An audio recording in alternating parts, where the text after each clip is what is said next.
Bom dia, quarta-feira, dia 9 de março de 2022. Voltamos aqui, continuando na página 122 do livro Convite à Felicidade, de Masaharu Taniguchi, líder e criador da Seisho no Ie. Então vamos continuar o texto aqui, os vários graus do amor. No amor também há vários graus. Há amor que procura somente roubar para si, sem parcimônia. A pessoa que ama, sem parcimônia, a pessoa que ama. Vamos ver aqui no Wikipedia o que significa essa palavra parcimônia.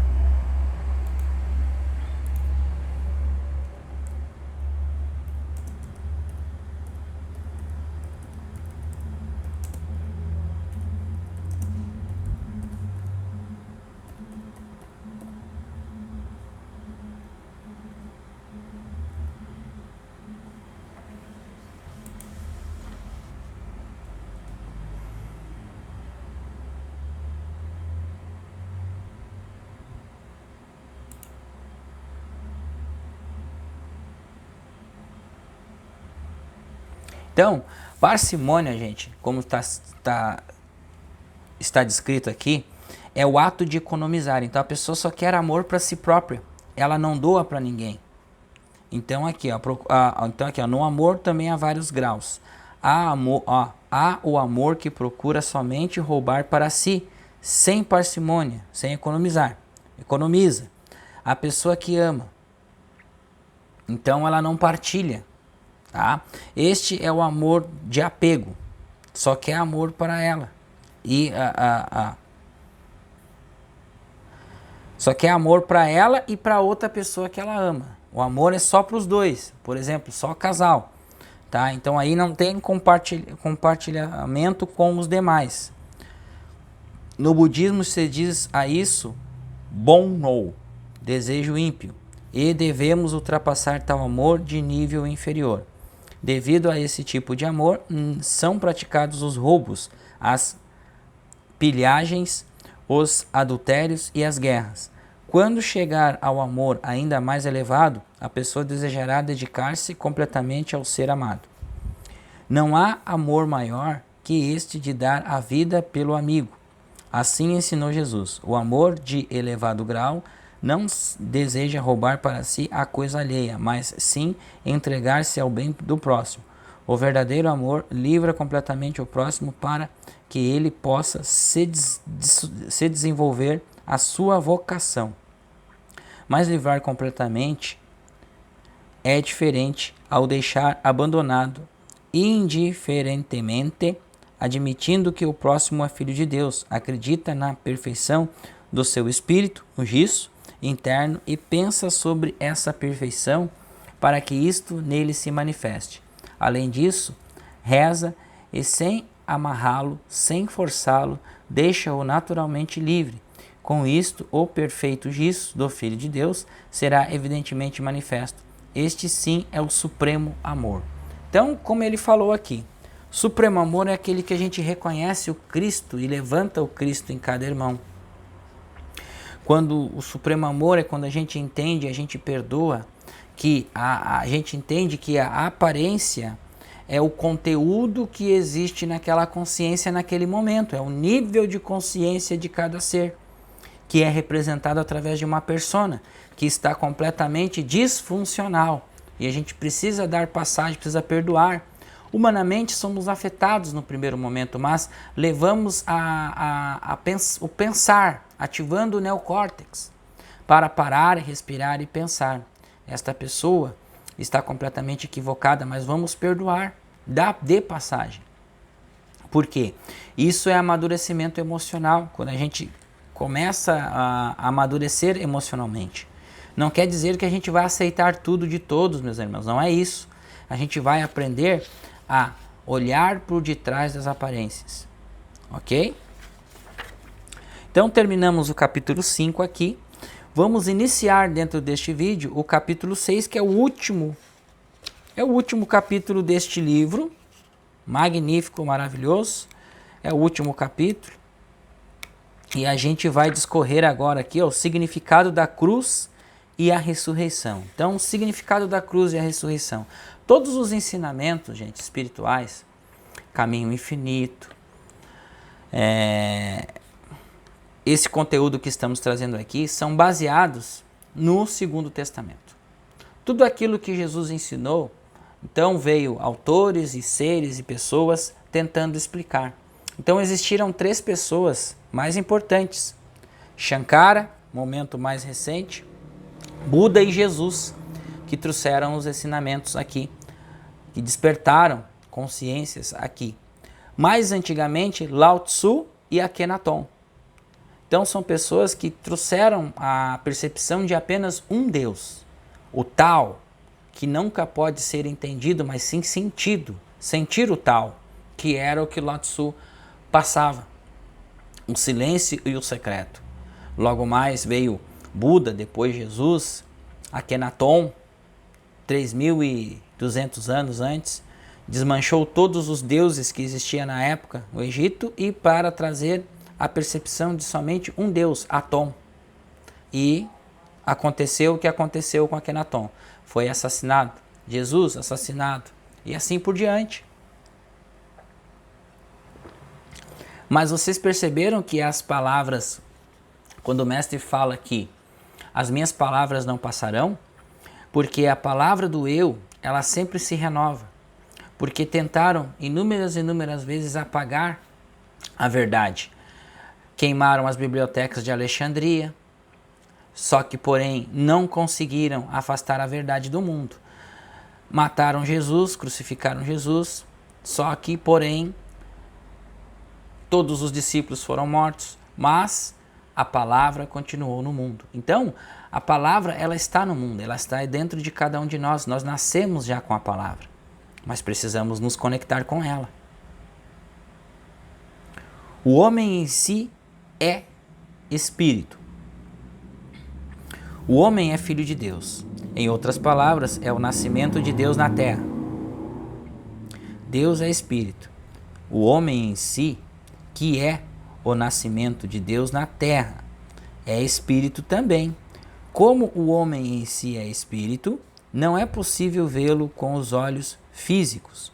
O homem invisível aos olhos está vivendo aqui em cada um de nós. Este invisível homem espírito é o nascimento de Deus na terra. E como Deus é imortal, o homem, a personificação de Deus, é também imortal. Deus não adoece, por isso não existem doenças no homem. Como Deus não carrega nas costas karma maléfico algum, nem más causas, o homem não é escravo destes malefícios e não sofre acidentes ou quaisquer infelicidades. Por isso, o gisso, ou o espírito, aspecto real do homem, em si, o Deus personificado, é imaculado e isento de doenças. O corpo físico não é o homem em si. Ele é a indumentária, um instrumento para que o homem possa viver na terra.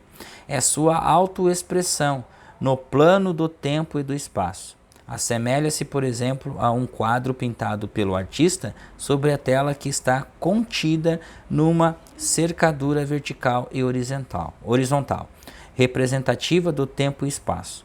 Neste quadro está expresso o estado espiritual do artista.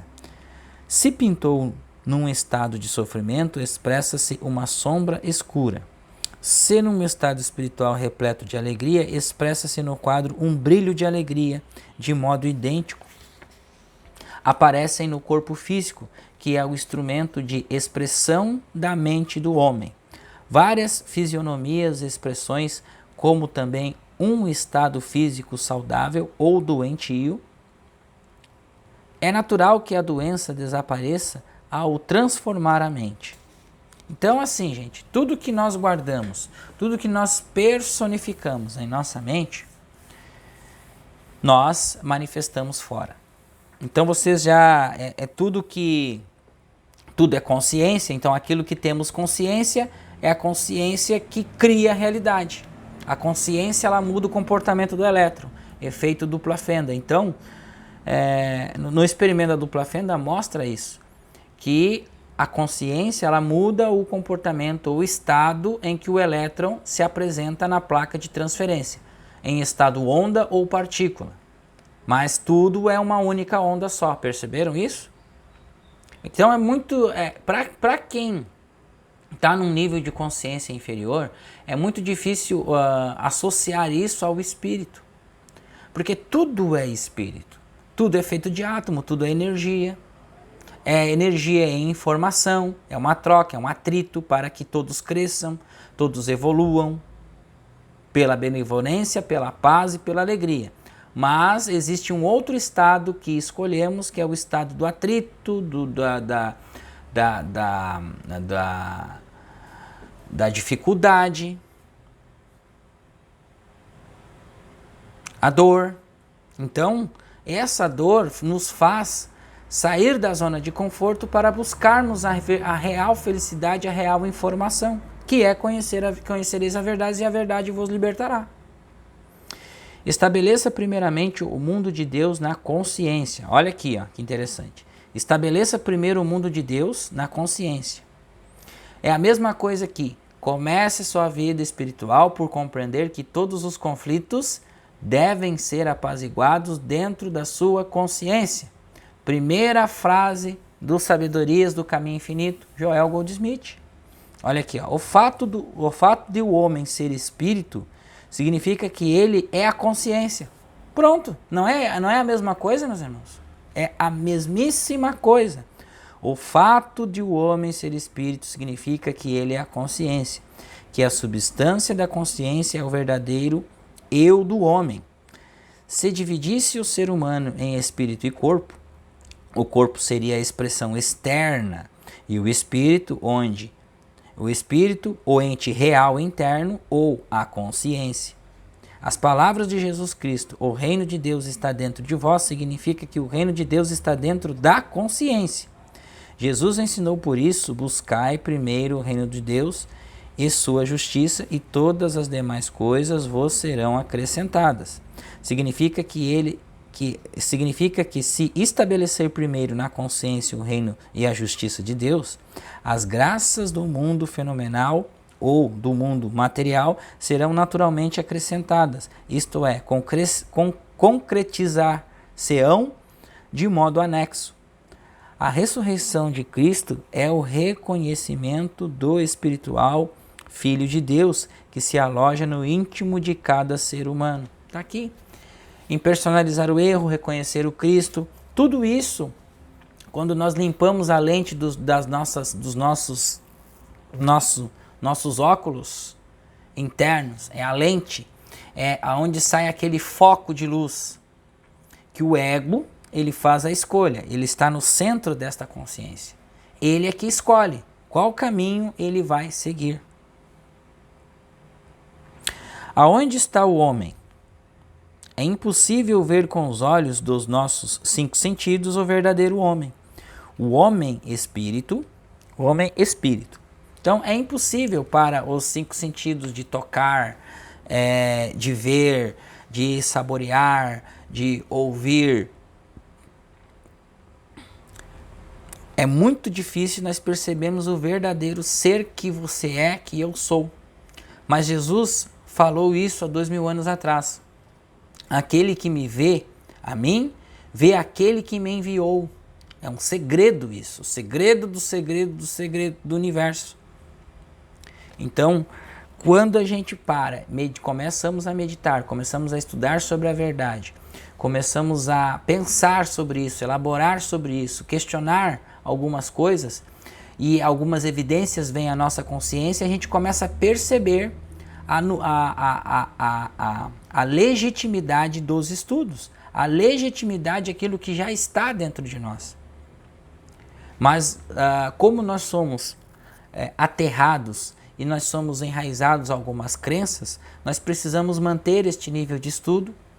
Vamos indo, vamos expandindo a consciência, vamos aumentando, vamos praticando, até que realmente seja apagado e trocado o conteúdo de nossa consciência, ou seja, apaziguado os conflitos, que os conflitos são a permanência do erro, acreditar que existe um bem contra um mal. Podemos ser somente a forma, que é a nossa própria expressão, o instrumento, a indumentária para a vida terrena. Assim achamos que o corpo sou eu, é você, é ele. Mas isto não é realmente o eu, ele nem você. Nada mais é que fantoche, manejado por eu, você ou ele. O nosso eu real expressa-se nos movimentos do fantoche, mas não está dentro dele. O homem real é espírito e mora dentro do Espírito de Deus. Deus está dentro de nós e nós estamos em Deus. Somos eternamente um com Deus e, sendo Deus imortal, o homem real é imortal. O eu real jamais se separa de Deus. Existe um eu real, o eu espírito, que jamais poderá ser separado de Deus. Como Deus é amor, o homem real que jamais poderá ser separado de Deus é o amor em si. Deus é a perfeita sabedoria e o homem real, que nunca se separa de Deus, é em si a perfeita sabedoria. Deus é a vida infinita e o homem real, que nunca se separa de Deus, possui a vida infinita e jamais será destruído. O homem que parece adoecer, envelhecer e morrer não é o homem real, é simplesmente como se tivesse estragado o corpo de expressão do homem real ou a sua roupa de trabalho. O homem real é eternamente perfeito e saudável. Então, gente, vamos dar um stop aqui nos nossos estudos. Nós precisamos fazer aqui uma consideração a partir desse estudo aqui.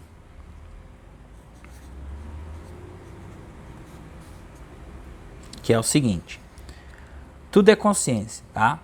Se tudo é consciência, o eu real, que é o espírito, ele está dentro de nós, que é o reino dos céus. Mas nós vivemos já dentro de Deus. Nós estamos dentro de Deus, assim como Jonas está dentro da baleia. Porque como que as coisas têm vida? As coisas têm vida através da vida de Deus, que é espírito. Perceberam? As coisas só ganham vida através desta vida que manifesta as coisas aparentes no mundo externo, que é o mundo material. Por exemplo, as plantas, como elas nascem através de uma semente? Porque vai para o solo, do solo são incubadas no solo, vão ser regadas com água. A água é espírito. Condições de tempo, a chuva é manifestada pelo espírito. O sol é manifestado pelo Espírito de Deus. O sol contém vitaminas, sais minerais e tem a energia espiritual que vai fazer nascer aquela árvore ou aquela flor que já está criada na ideia de Deus. Por isso que nós somos seres espirituais criados à imagem e semelhança de Deus.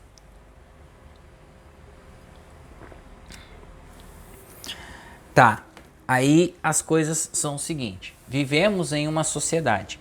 Para a gente viver em uma sociedade, nós precisamos criar este avatar, persona. O avatar é o veículo que nos conduz para que a gente tenha esta troca aqui dentro da sociedade. A gente tenha a comunicação em si para que a gente aprenda, para que a gente evolua, a gente precisa se comunicar. Somos seres espirituais e comunicativos. Precisamos nos comunicar para poder evoluir. Então é uma troca. Seja a troca na percepção de uma consciência inferior ou uma troca na concepção de consciências superiores que estão trocando informação, que estão aprendendo umas com as outras e com isso evoluindo. O mundo é criado de uma forma virtual. Porque este mundo que nós vivemos aqui, ele não é a realidade do mundo criado por Deus, que ele viu que tudo era bom. Então, este mundo aqui onde nós estamos, que é um mundo de provas, expiações, de coisas que nos fazem pensar, nos fazem evoluir, é um mundo criado justamente para que a gente possa evoluir dentro do sistema que já é perfeito. Perfeição, a gente fala em perfeição, gente, a partir do momento que a gente entende a evolução do espírito que já está muito à frente. Mas realmente o espírito ele evolui também. Então o espírito ele não existe perfeição dentro do espírito. O sentido de perfeição é limitação. Por exemplo, aquilo é perfeito, então aquilo já é assim e ele não muda. Não. Existe o período da incerteza de Heisenberg. As coisas só mudam a partir do momento da sua percepção quando muda. Então, você tem uma vida negativa, você passa a ter uma vida positiva. O que aconteceu aqui? Você mudou a forma de pensar. Só que esse sistema, ele se auto-reorganiza. Entenderam? Ele se auto-reorganiza. Ele já em si, ele já tem um mecanismo de evolução. Então ele está ganhando informação, expandindo a cada informação que é ganha através de uma consciência individual. Então somos consciência, estamos aqui expandindo dentro de um mundo virtual em franca expansão. Também, tudo está evoluindo ao mesmo tempo, entenderam? Então, quando a gente pensa em ficar estagnado, parado na zona de conforto, piora as coisas para nós. E nós caímos no que nós chamamos de morte instantânea, porque estamos morrendo, estamos deixando de evoluir, deixando de pensar, deixando de raciocinar. Então, já vai aqui uma reflexão para todos nós e fazermos, de vez em quando não todos os dias, quando iniciamos o dia, a gente inicia com essa percepção de Deus, com reconhecimento de aonde eu estou, Deus está. Eu estou em solo sagrado e Deus vai à minha frente preparando os caminhos tortuosos e deixando-os retos e abençoa este caminho para que os meus irmãos possam ser abençoados também. E no final do dia, fazermos uma reflexão, como foi o nosso dia? Vocês vão perceber aí que vai sendo automático isso. Esta percepção, essa troca, esse diálogo interno que você vai tendo consigo mesmo. Para que as coisas possam entrar nos eixos. Entrando nos eixos é entrando em estado de evolução. Crescimento, 2, 4, 8, 16, 32 e assim por diante. Crescer infinitamente. A gente vai crescendo, crescendo, crescendo, crescendo, crescendo. Volta crescendo, crescendo, crescendo, continua evoluindo.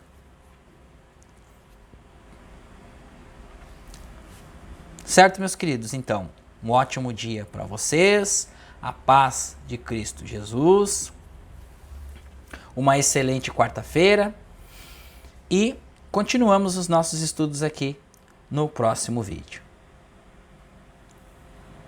Obrigado.